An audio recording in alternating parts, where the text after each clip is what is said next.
काञ्चनशलाकया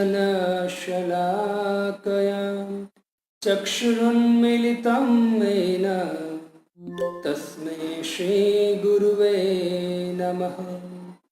श्रीचैतन्यमनोभीष्टं स्थापितं येन भूतले स्वयं रूप कदा मह्यं ददाति स्वपदान्तिकं। वन्देऽहं श्रीगुरुं श्रीयुतापदकमलं श्रीगुरून् वैष्णवांश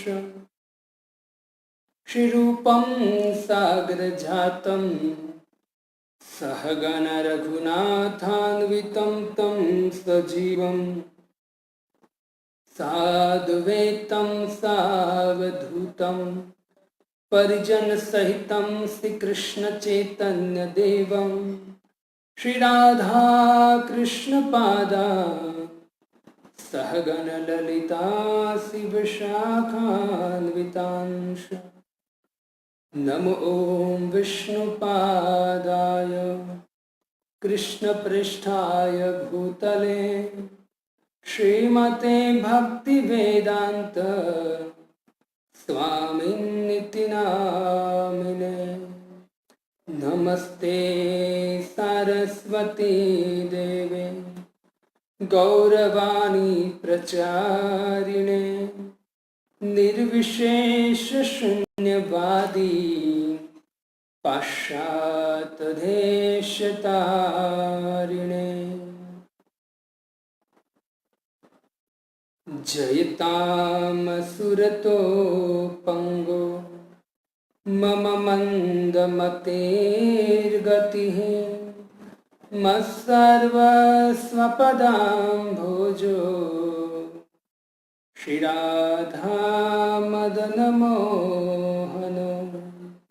दिव्यं बृन्दारण्यकल्पद्रुमाद श्रीमद्रत्नागार सिंहासनस्थो श्रीमद्राधा शीलगोविन्ददेवो पृष्ठालिभिः सेव्यमानो स्मरामि। श्रीमान् रासरसारम्भिं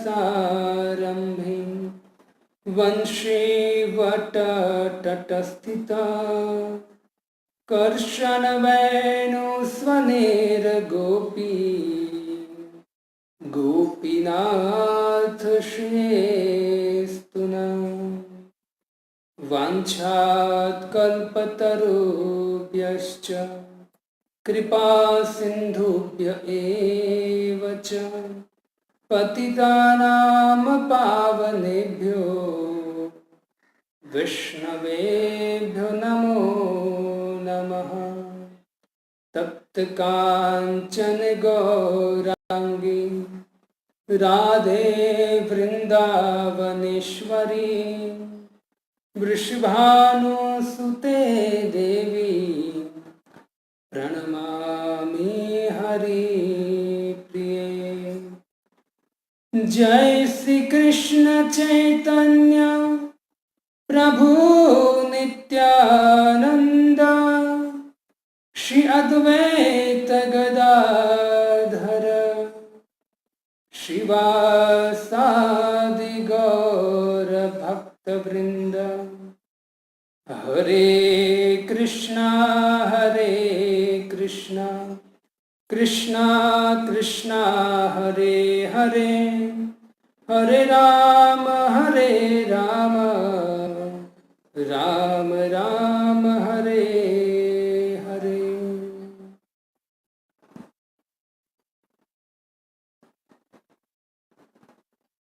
हरे कृष्णा।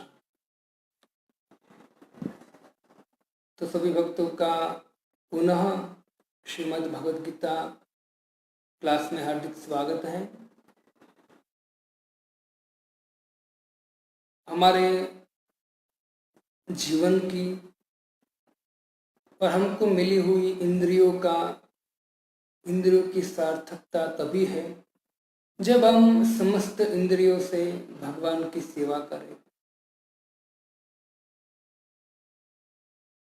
जब हम अपनी इंद्रियों से ऋषिकेश भगवान, तभी इंद्रियों की सार्थकता होती है।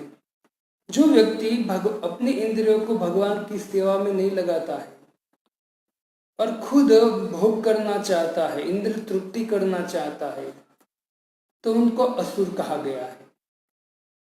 जैसे श्रीमद् भागवतम 8वें स्कंद में आप देखेंगे तो 8वें स्कंद में भी जब समुद्र मंथन हुआ, समुद्र मंथन में जब भगवान धन्वंतरी अमृत का कलश लेके बाहर आए, उसी समय जो देवता असुर थे, वो असुर तुरंत धन्वंतरी के हाथ से कलश अमृत का लेकर भागे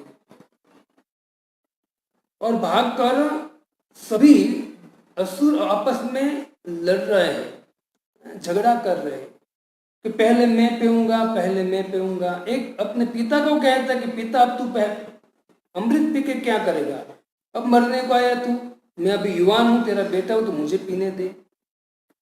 कोई ये कह रहा है, सब अंदर अंदर सब लड़ रहे हैं और कह रहे हैं अहम पूर्वम न त्वम मिति प्रभु, पहले मैं पीऊंगा, मैं पीऊंगा। वहां ऐसी भक्ति वेदांत स्वामी श्रील प्रभुपाद जी कहते हैं, इनको असुर कहते हैं कि मेरा है, मैं भोगूंगा, ये मेरा है, ये मेरा है, मेरा है, उसको असुर कहते हैं।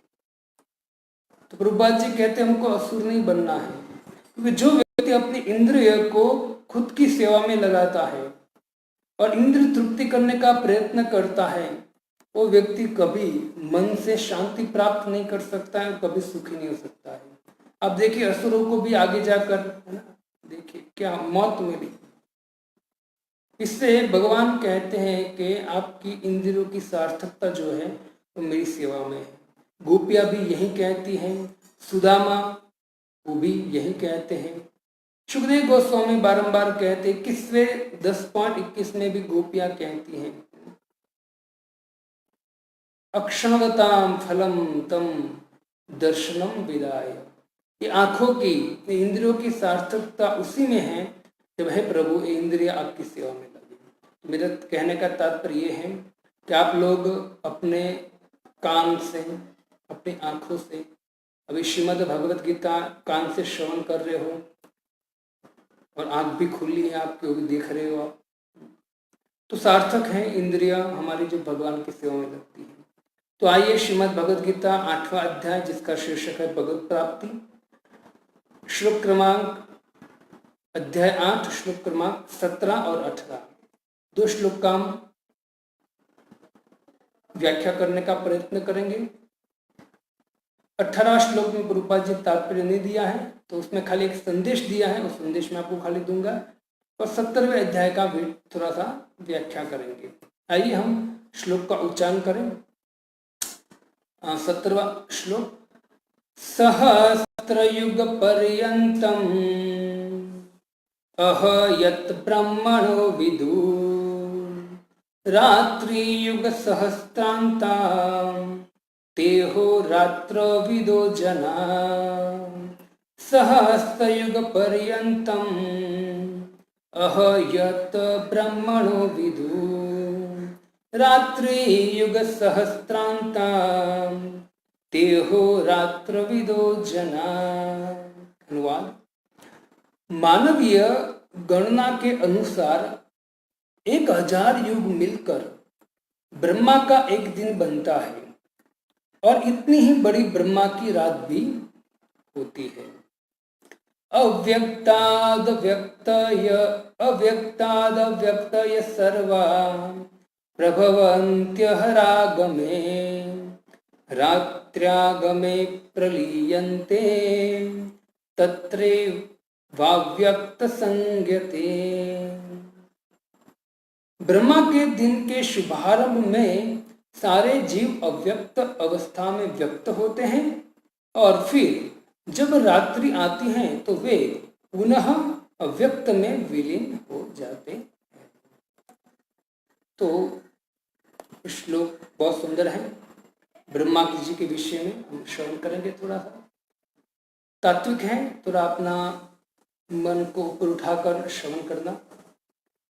इस श्लोक में अर्जुन थोड़ा सा एक प्रश्न करता है भगवान को मन से कि हे प्रभु, कि आपने बताया कि कोई उच्च से उच्च लोक जिसका नाम है ब्रह्मलोक, तो ब्रह्मलोक में पहुंचने के बाद भी योगी का पतन होता है। तो अर्जुन कहता तो प्रभु ये योगी पता है कि वहां से पतन होता है, तो योगी जो है वो योगी ब्रह्मलोक में जाने की इच्छा क्यों करता है? अर्जुन ने प्रश्न किया। तो भगवान अंतर्यामी है, भगवान तुरंत समझ गए और भगवान ने बहुत, आप प्रश्न समझिए। अर्जुन कहते हैं कि प्रभु पिछले श्लोक में आपने कहा कि सबसे बड़ा उच्च लोक और सर्वश्रेष्ठ लोक है ब्रह्मा जी का लोक, और वहां कोई व्यक्ति पहुंच जाता है उनका भी पतन होता। आप ब्रह्म भुवनान लोका पुनरावर्तिनो अर्जुन, तो योगी जो है वहां जाने की इच्छा क्यों करता है? तब भगवान कहते हैं कि वो जीवन की लंबी अवधि का लाभ उठाने के लिए, क्योंकि ये जो 14 लोक है उसमें सर्वश्रेष्ठ लोक है ब्रह्मा जी, और ब्रह्मा जी की जो लोक में जो रहते हैं उसकी आयुष्य ब्रह्मा की जितनी होती है, बहुत बड़ी आयुष्य होती है। और कितनी बड़ी आयुष्य होती है तो प्रभुपाद जी तात्पर्य लिखते हैं, और वही हम समझने का प्रयत्न करेंगे। थोड़ा बहुत आप सुन चुके हो और हम थोड़ा सा डीप में जाने का प्रयत्न करेंगे। तो भक्तों, 4 युग हैं, आप सब जानते हैं। त्रेता युग, सतयुग, त्रेता युग, द्वापर युग और कलयुग। सतयुग में जो धर्म, सदाचार, ज्ञान का बोलबाला होता है, वहां सतयुग में पाप का लेश मात्र भी नहीं होता है। सभी लोग सत्वगुणी और धार्मिक होते हैं, जिसका जो सदाचारी होते हैं, ज्ञानी होते हैं, कब? सतयुग में। और उनकी आयुष्य सतयुग के हैं 17 लाख और 28,000 वर्ष। त्रेता युग में पाप का प्रारंभ होता है भक्तों, और उनकी आयुष्य है 12 लाख और 96,000 वर्ष। फिर जब त्रेता युग आता है, त्रेता युग का पाप का प्रारंभ होता है, और द्वापर युग में धर्म, सदाचार का लोप हो जाता है। पाप की शुरुआत होती है वहां से, पाप होता है वहां। धर्म जो है तो धर्म का भी लोप आपको दिखता है। जैसे हम देखें महाभारत में दुर्योधन आदि, तो वहां भी आपको धर्म नहीं दिखेगा। तो जो प्राय द्वापर युग है उसमें धर्म धीरे धीरे लुप्त होता हुआ आपको दिखेगा। धर्म दिखेगा लेकिन हमको पता चलेगा कि धर्म जो है धीरे धीरे लुप्त होता ऐसा दिखेगा। तो उनकी आयुष्य है द्वापर युग की 8 लाख और 64,000 वर्ष। और आया कलयुग, तो कलयुग में जो कलह है, अज्ञान है, अधर्म है और पाप है, उनका मतलब वही प्रधान रहेगा। पाप प्रधान रहेगा, अधर्म प्रधान रहेगा, असत्य प्रधान रहेगा, अज्ञान प्रधान रहेगा, कलह, झगड़ा प्रधान रहेगा कलयुग में।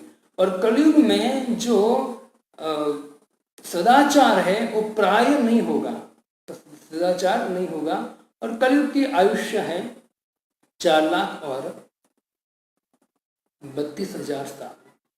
वैसे देखा जाए तो अभी हम खुद देख सकते हैं कि धर्म जो है, लोग धर्म पे विश्वास नहीं करते। सत्य, दया, पवित्रता, उसका कोई पालन नहीं हो रहा है।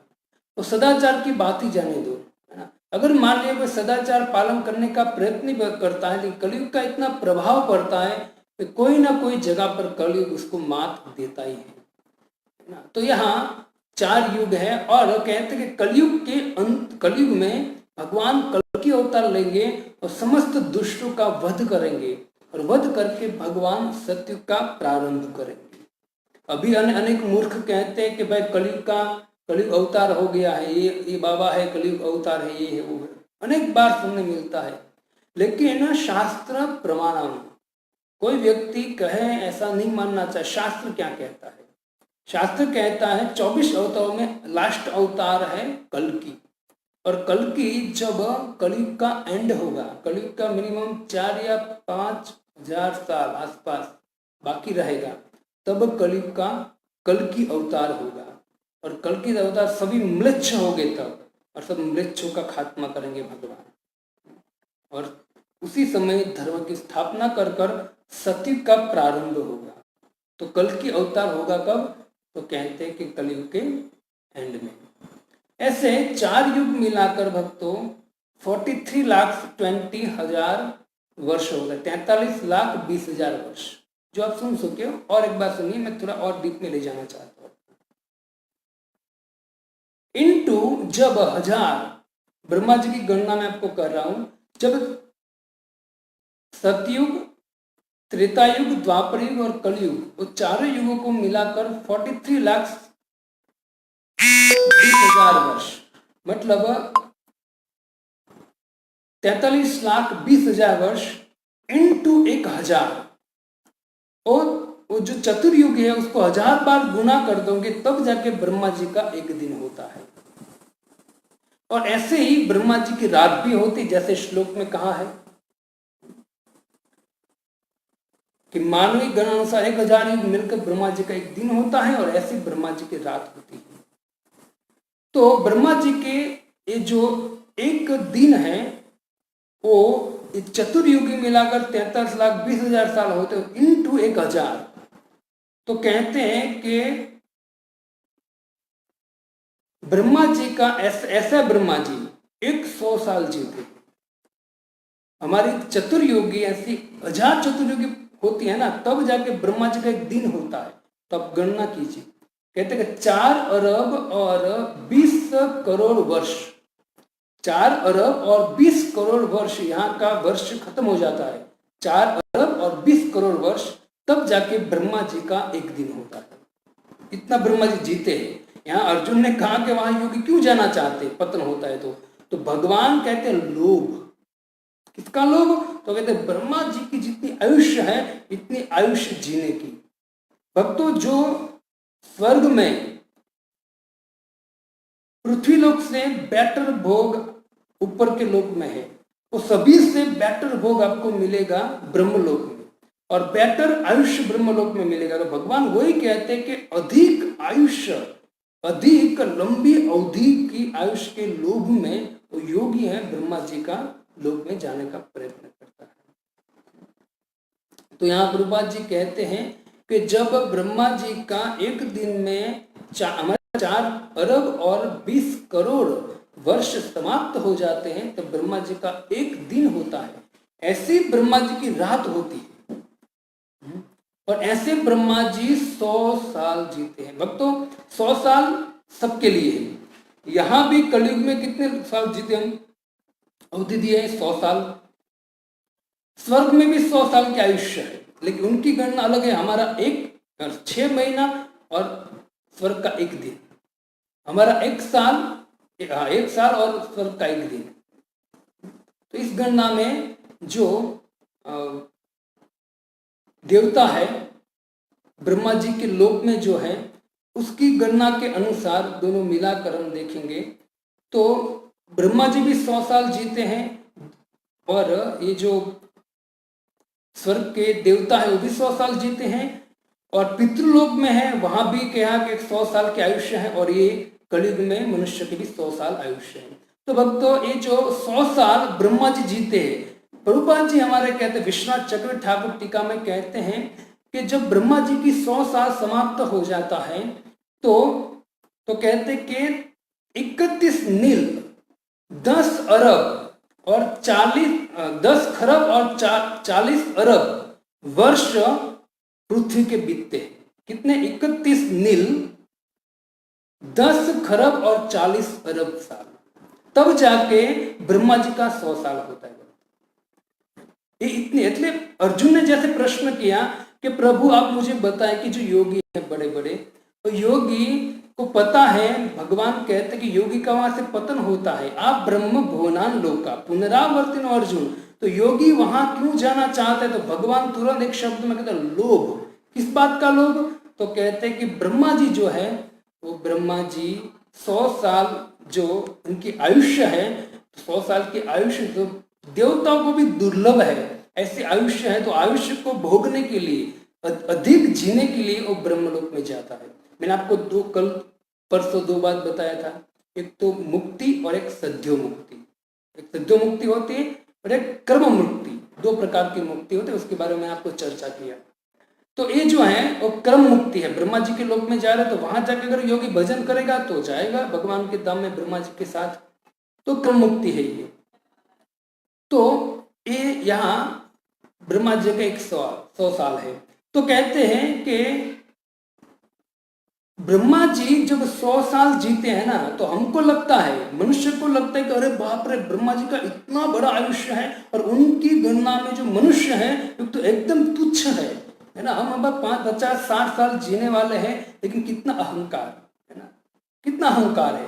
विचार कीजिए, ब्रह्मा जी की इतनी बड़ी आयुष्य है, मतलब ये चतुर्युगी है, सतयुग, त्रेतायुग, द्वापर युग, कलयुग मिलाकर 33,20,000 साल, इंटू 1000 साल एक दिन खाली होता है। ऐसी रात और ऐसा 100 साल ब्रह्मा जी जीते हैं, तो हमारा दिमाग हैंग हो जाएगा, इतना ब्रह्मा जी की आयुष्य है। तो विचार कीजिए भक्तों, तो ये जो ब्रह्मा जी हैं, वो ब्रह्मा, हमको लगता है ब्रह्मा जी बहुत साल जीते, लेकिन हमारे विश्वनाथ चक्रवर्ती ठाकुर कहते हैं कि ब्रह्मा जी की जो आयुष्य है ना 100 साल, तो 100 साल भगवान की दृष्टि में जैसे ऐसे हैं जैसे बिजली चमकती है। भगवान की दृष्टि में ब्रह्मा जी का 100 साल ऐसा जैसे बिजली चमककर, ऐसा होता है ना, बिजली चमककर, तो ऐसा है ब्रह्मा जी का 100 साल। तो यहाँ प्रभुपाद जी कहते हैं कि ब्रह्मा जी का जब एक दिन होता है, एक दिन के बाद ब्रह्मा जी की रात होती है, तो एक दिन के बाद क्या होता है, तो हमारे आचार्य कहते हैं कि प्रलय होता है। उस प्रलय का जो नाम है वो है नैमित्तिक प्रलय। प्रलय जो है 4 प्रकार के प्रलय होते हैं, और नैमित्तिक प्रलय है वो ब्रह्मा जी का एक दिन समाप्त होता है, तब नैमित्तिक प्रलय होता है। नैमित्तिक प्रलय होता है, उसमें क्या होता है, हमारे आचार्य कहते हैं कि अंधकार छा जाता है, इतनी तेज वायु चलती है कि सहन करना मुश्किल हो जाता है, और जल भरना चालू हो जाता है सृष्टि में। संकर्षण के मुख से अग्नि निकलती है ना, और अग्नि कितने साल तक निकलती है, तो कहते 36,000 साल तक वो अग्नि निकलती है, और पूरा ब्रह्मांड, जो भू और स्वर्ग, 3 लोग जलते रहते हैं। नीचे ये अग्नि जो है वो नीचे भड़कती हैं, तो ऊपर के लोग जो हैं, जिसका हमने वर्णन किया, महर लोग हैं, जन लोग हैं, तो जो महर लोग हैं उनके जो वहां रहने वाले हैं भृगु मुनि आदि, वो भृगु मुनि को ताप लगता है आदि ऋषियों को, तो वो तुरंत वहां से शिफ्ट होते, कहाँ, तो कहते जन लोक में शिफ्ट होते। एक दिन समाप्त होने के बाद भक्तों नीचे के लोक का प्रलय होता है, और उसी समय जो ऊपर के लोग हैं, जन लोग, महल लोग है ना, वो लोग को प्रलय नहीं होता है, ये नीचे के लोग का प्रलय होता है। और ऐसा भयंकर प्रलय होता है, कोई बचता नहीं। ब्रह्मा जी की रात के समय जो जीव है वो सुसुप्त अवस्था में रहते हैं, पूरा ब्रह्मा, इसलिए उनको बोलते हैं प्रलय, नैमित्तिक प्रलय बोलते हैं उनको। उस समय एकदम शांत हो जाता है, जैसे रात को पशु पक्षी शांत हो जाते हैं, कुछ आवाज नहीं आता है, वैसे शांत हो जाती है सृष्टि। और जैसे ब्रह्मा जी की वो आयुष्य है, मतलब प्रलय चलता है, और जैसे प्रलय समाप्त हो गया, ब्रह्मा जी का सुबह हुआ, तो सुबह वापस सृष्टि होती है। और जिस अवस्था में, जिस विचार से, जिस इच्छा से मनुष्य ब्रह्मा जी में लीन हुआ था, उसी विचार से वापस प्रकट होता है ब्रह्मा जी के एक दिन के बाद। वो प्रलय को कहते हैं नैमित्तिक प्रलय। दूसरा प्रलय है आत्यंतिक प्रलय। तो आत्यंतिक प्रलय क्या है, तो कहते हैं आत्यंतिक प्रलय मतलब जब जीव इस भौतिक सृष्टि को छोड़कर जब आध्यात्मिक सृष्टि में प्रवेश करता है, भगवान की सृष्टि में, भगवान के धाम में, तब उनको बोलते हैं आत्यंतिक प्रलय। तीसरा प्रलय है प्राकृतिक प्रलय। प्राकृतिक प्रलय मतलब क्या है, जैसे ब्रह्मा जी का एक दिन समाप्त होता है तो प्रलय होता है, वैसे ब्रह्मा जी का 100 साल जब समाप्त होता है भक्तों, तब एक प्रलय होता है जिसका नाम है प्राकृतिक प्रलय। और वो प्रलय में पूरा ब्रह्मांड, ब्रह्मा जी सहित पूरा ब्रह्मांड भगवान के उदय में वापस प्रवेश करता है, इसको बोलते हैं प्राकृतिक प्रलय। और चौथा प्रलय है नित्य प्रलय, जो आप देख सकते हो कभी दिन में हजारों लोग मरते हैं और दिन में हजारों लोग मतलब जन्म लेते हैं इस पृथ्वी पर, इस भौतिक जगत में, तो इसको बोलते हैं नित्य प्रलय। तो 4 प्रकार का प्रलय है। 3.11 भागवतम में कपिल भगवान कहते हैं, ब्रह्मा का एक दिन समाप्त होती रात्रि होती है और ब्रह्मा सो जाते हैं, दिन को वापस सृष्टि होती है और 14 मनु वापस प्रकट होते हैं। दिन के समय जीव शरीर बदलता रहता है। ये जो दिन होता है ब्रह्मा जी का, उस समय जो जीव है वो शरीर बदलता रहता है, कभी कुत्ते के शरीर में, कभी गधे के शरीर में, कभी अच्छा कर्म करता स्वर्ग में जाता है। वो सब कब होता है? जब ब्रह्मा जी का दिन होता है। ब्रह्मा जी का दिन मतलब 1000 चतुर्युग में ये सब कुछ होता है। जब ब्रह्मा जी की रात हो जाती है तो ये जो प्रलय होता है, और प्रलय के समय कुछ नहीं होता है, सब शांत होता है। सूर्य और चंद्र जो है उनकी भी क्रांति है, एकदम डल हो जाती है। क्रांति जो है तेज विहीन हो जाते हैं। और हमारे आचार्य कहते हैं कि सूर्य चंद्र जो है लुप्त नहीं होता, मतलब ऐसे हमारे दृष्टि से ओझल हो जाते, लेकिन ब्रह्मांड में कहीं कहीं ना कहीं जगह पे वो सूर्य और चंद्र रहते हैं। तो इस तरह से सूर्य और चंद्र ब्रह्मांड के तीनों लोक में परे शेष भाग में प्रकट होते हैं, विश्वनाथ चक्र ठाकुर कहते हैं। तो भक्तों, ये ब्रह्मा जी जो है, और ब्रह्मा जी का एक दिन होने से प्रलय होता है। उस समय जो समस्त जीव हैं वो शांत हो जाते हैं। कहते हैं कि ब्रह्मा जी में प्रवेश करते हैं, ब्रह्मा जी में प्रवेश करते हैं, और जैसे ब्रह्मा जी का रात समाप्त होता है तो वापस पुनः सृष्टि होती है। और पुनः सृष्टि के समय 14 मनु प्रकट होते हैं, धीरे धीरे एक के बाद एक, और वापस हम सब अपनी इच्छाओं के द्वारा प्रकट होते हैं। प्रभुपाद जी कहते हैं कि जब ये प्रलय होता है ना, तब प्रलय से पानी से सब कुछ भर जाता है, और कृष्ण अनंत शेष की सैया पर प्रकट होते हैं। तब कहते हैं कि जनलोक के जो निवासी है, यहाँ जो महरलोक के निवासी का वर्णन नहीं है, जनलोक के निवासी का वर्णन है। क्यों? क्योंकि जब यहाँ प्रलय होता है नीचे के लोक में, तो उसकी अग्नि है और महरलोक तक जाती है। महरलोक को कुछ असर नहीं होता, लेकिन ये जो ताप है ना, वो महरलोक में भी सताता है। इससे महरलोक के वासी भृगु मुनि आदि ऋषि मुनि, वो समस्त ऋषि मुनि कहाँ चले जाते हैं? तो कहते हैं जनलोक में।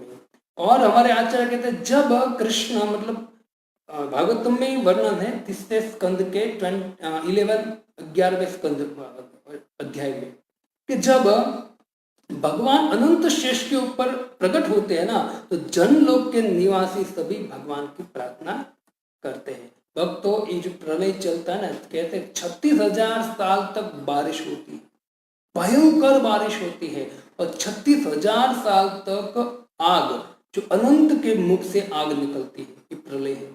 प्रलय के समय इतनी भयानक स्थिति आ जाती है, जैसे हम सुनामी आती है ना, तो भी क्या होता है, अब थोड़ा समझ सकते हो।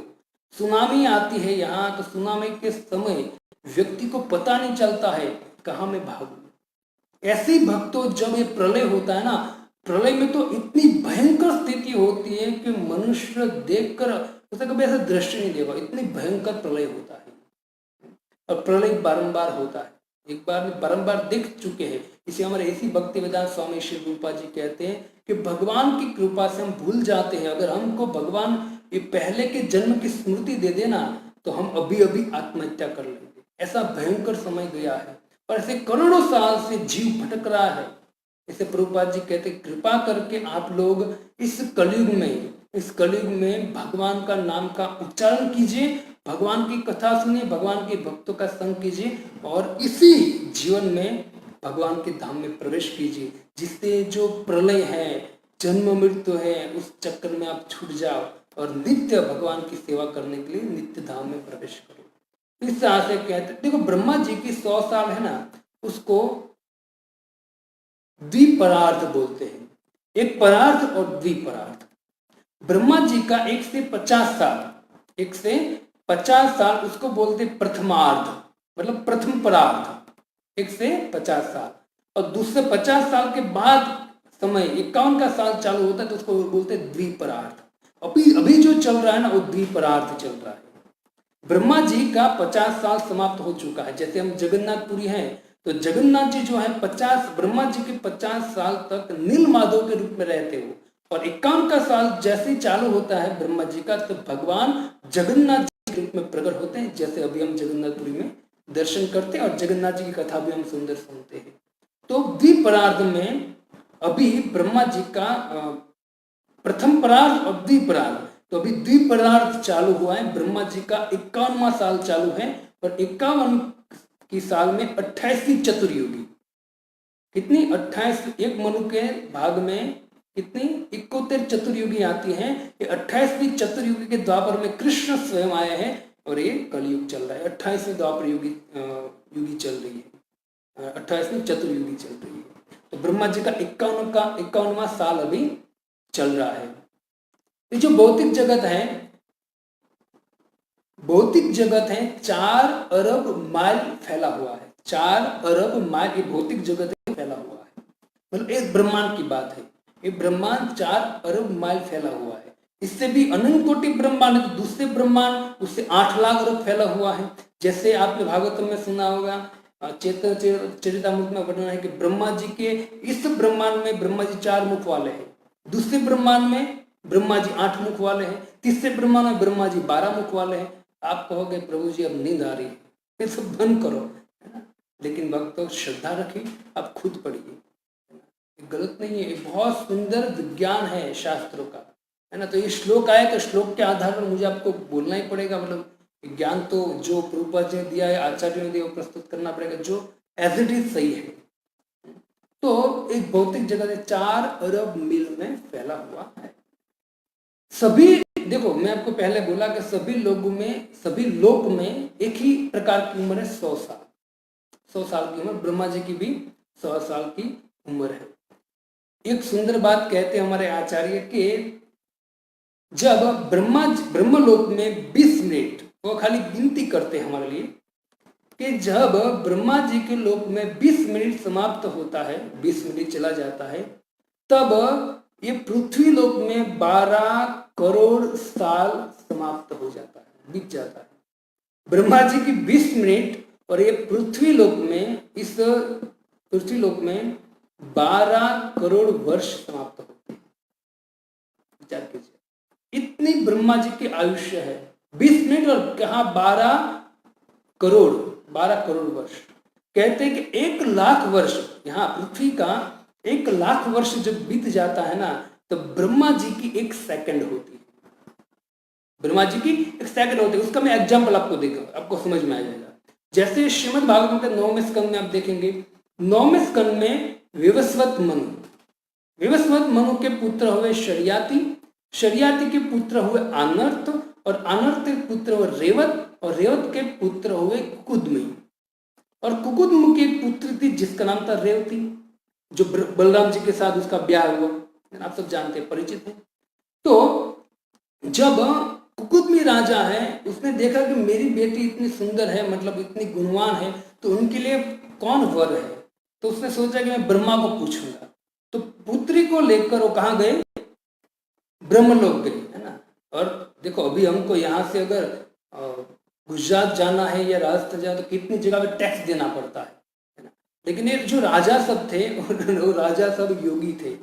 तो कुकुदमी राजा, श्रीमद् भागवतम के 9वें स्कंद में जो कथा है, कुकुदमी राजा जो रेवती उनकी पुत्री थी, जिसकी शादी बलराम जी के साथ हुई, तो रेवती को लेकर ब्रह्मा जी के पास गए, और ब्रह्मा जी के पास जाकर पूछा कि है ब्रह्मा जी, मेरी पुत्री है, उनके लिए कोई वर आप कहिए, तो उनके साथ मुझे शादी करानी है। तो ब्रह्मा जी तुरंत कुकुदमी को देखकर हंसने लगे, और कुकुदमी को बोला कि कुकुदमी, तू यहाँ ब्रह्मलोक में आया और मेरे धाम में तू मिनिमम 20 मिनट ठहरा है। कितना? 20 मिनट तू मेरे धाम में ठहरा है। इससे नीचे जहां तेरा राज्य है पृथ्वी लोक में, उस राज्य का 12 करोड़ साल चले गए। मतलब कहते हैं कि 27वीं चतुर्युगी जब चल रही थी, 27वीं चतुर्युगी चल रही थी, तो ब्रह्मा जी ने कहा कि 27वीं चतुर्युगी समाप्त हो गई है, और 28वीं चतुर्युगी का 27वीं चतुर्युगी 28वीं चतुर्युगी स्टार्ट हुई है।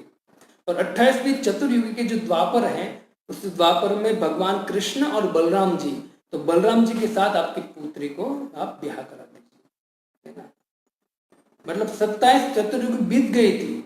हाँ, 1 से लेकर 27 चतुर्युगी बीत गई। ब्रह्मा जी का 20 साल, तो ब्रह्मा जी कहते कि हे कुकुदमी राजा, आपके पृथ्वी लोक में नीचे 27 चतुर्युगी बीत गई है, मतलब 12 करोड़ साल चले गए हैं।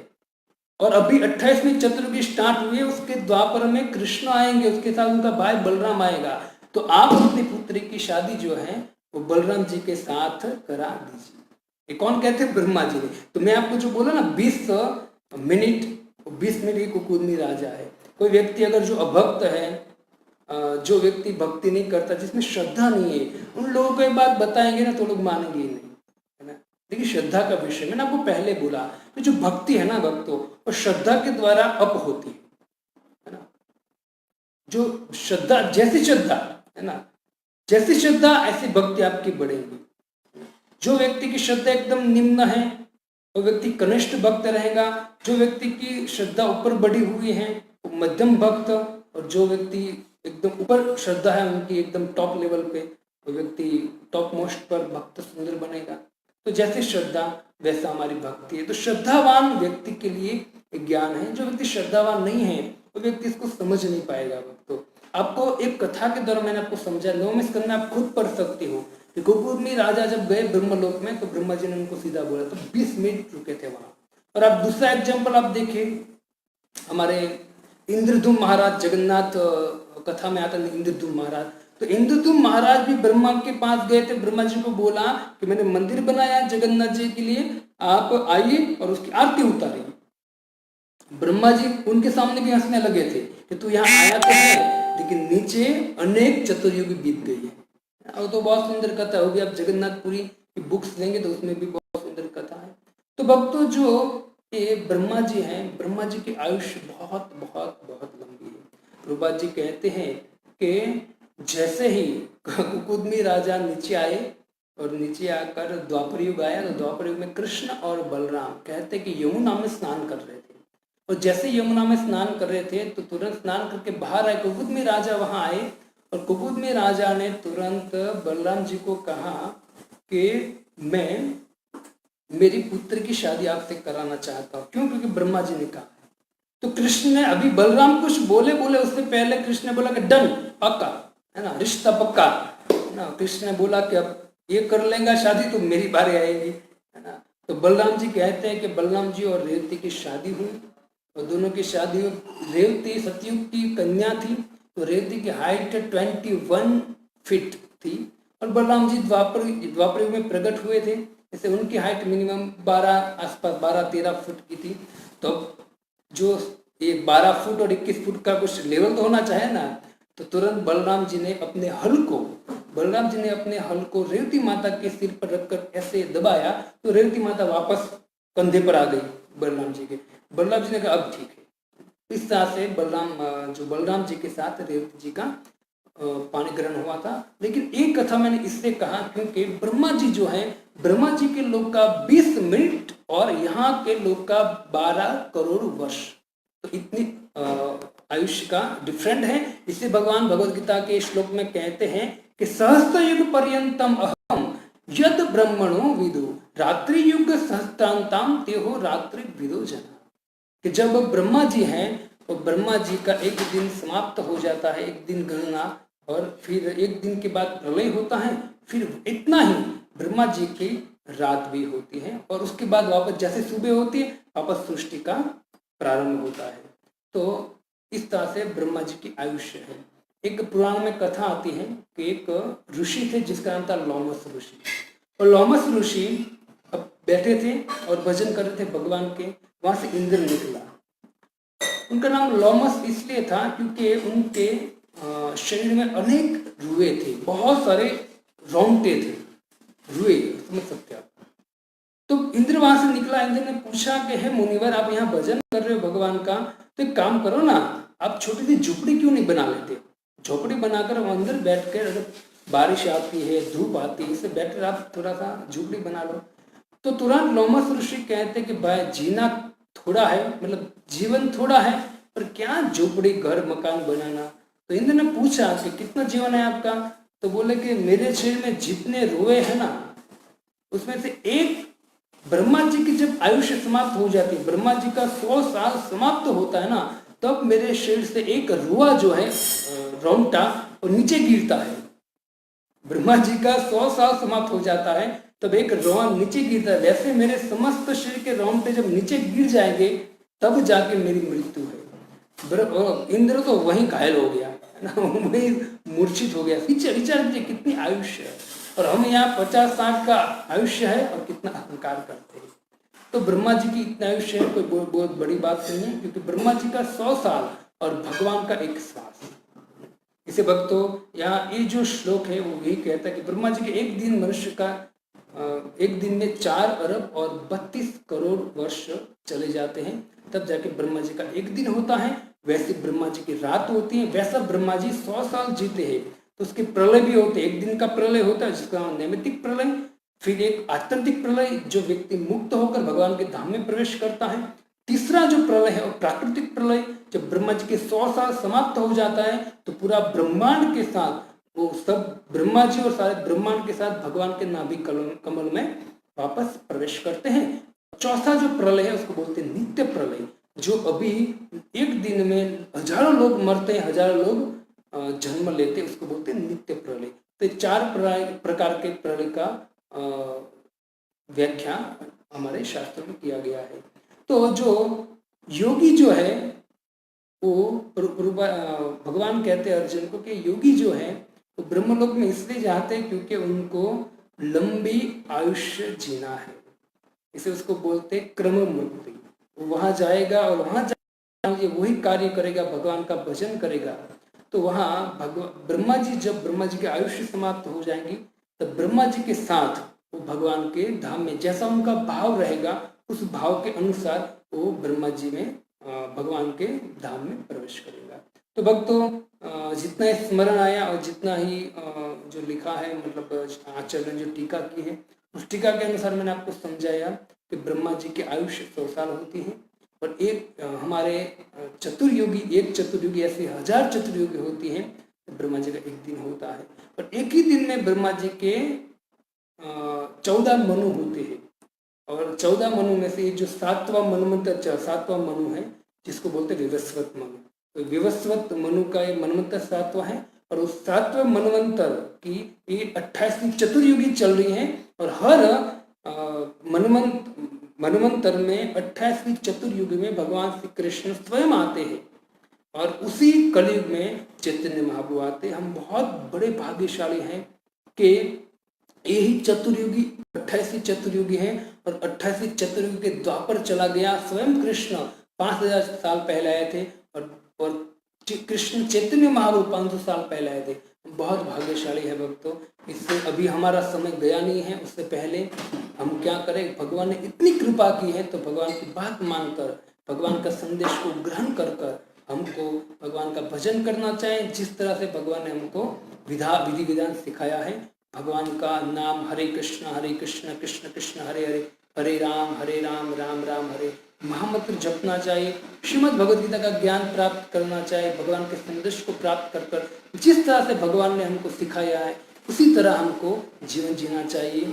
इससे भक्तों बारंबार अवसर नहीं मिलता है, भगवान की विशेष कृपा है जो अभी व्यक्ति पृथ्वी लोक में जन्म लिया है, विशेष कृपा है। तो इस कृपा का लाभ लीजिए, और उस कृपा का लाभ लेने से हमको निश्चित हमारा, हमारे पितरों का, हमारे माँ बाप का उद्धार होगा, और भगवान भी हमसे बहुत प्रसन्न होंगे। हरे कृष्णा कृष्ण कृष्ण हरे हरे, हरे राम राम राम हरे हरे। कल पुनः हम मिलेंगे 7 बजे श्रीमद् भगवद गीता, और जो 18 नंबर का श्लोक है उसमें कुछ नहीं है, पर भगवान इतना कहते हैं कि ब्रह्मा के दिन का शुभ आरंभ होता है तो जो अव्यक्त होते हैं जीव, अव्यक्त होते हैं मतलब जो नहीं दिखते हैं जीव, वो वापस पुनः चलना चालू करते हैं पृथ्वी में, और जैसे रात होती है तो जो व्यक्त जीव होता है अव्यक्त हो जाता है, मतलब वो प्रलय में चला जाता है। तो 18वां श्लोक यही कहता है। कल हम 19वां श्लोक लेंगे, तो 7 बजे हम वापस मिलेंगे, और 7 बजे वापस करेंगे। आपको निवेदन है 7 बजे वापस जुड़िए और भगवान के संदेश को हमारे आचार्य, हमारे इसी भक्ति वेदांत स्वामी श्री प्रभुपाद जी की टीकाओं के द्वारा समझने का प्रयत्न करेंगे। हरे कृष्ण। श्री प्रभुपाद की जय।